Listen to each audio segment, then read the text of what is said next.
Naisipan ko nga pala maglaro ng Codem kasi putang ina lost streak ako, wala pa ako madaming followers sa TikTok, nagbaka sakali ako na baka lang mag-viral ang video ko at magkaroon ng madaming like at followers. Pagkabukas ko nga pala ay agad may nag-invite sa akin ng rank. Fast forward the fit, akala ko kasi boot lang, sabi ko na lost streak na sa ML, talo pa sa COD SI, no boken kong maging parang pro at play safe muna.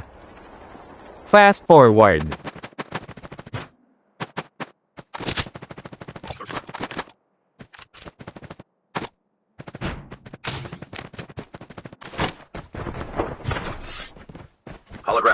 Kumuha muna pala ako ng armas bago hayaan magpatayan ng mga kalaban, tapos may narinig akong may tumatakbo kaya SI nulan ko kung saan, kaya nakaisa kaagad ako.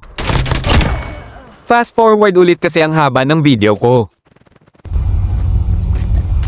Habang tumatakbo ako ay nakarinig na naman ako ng kalaban kaya SI nundan ko kaya napatay ko siya.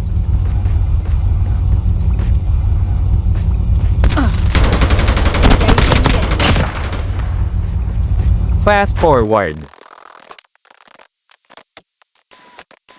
Dito ay may nakita akong kalaban sa baba kaya na headshot sa mata. Goodbye sa'yo, babalik ka na sa lobby.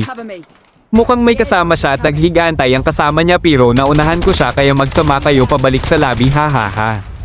May nakaharap na naman ako kaya babalik na rin siya sa lobby. Pagkatapos ay may kalaban na busy tumakbo, bye-bye.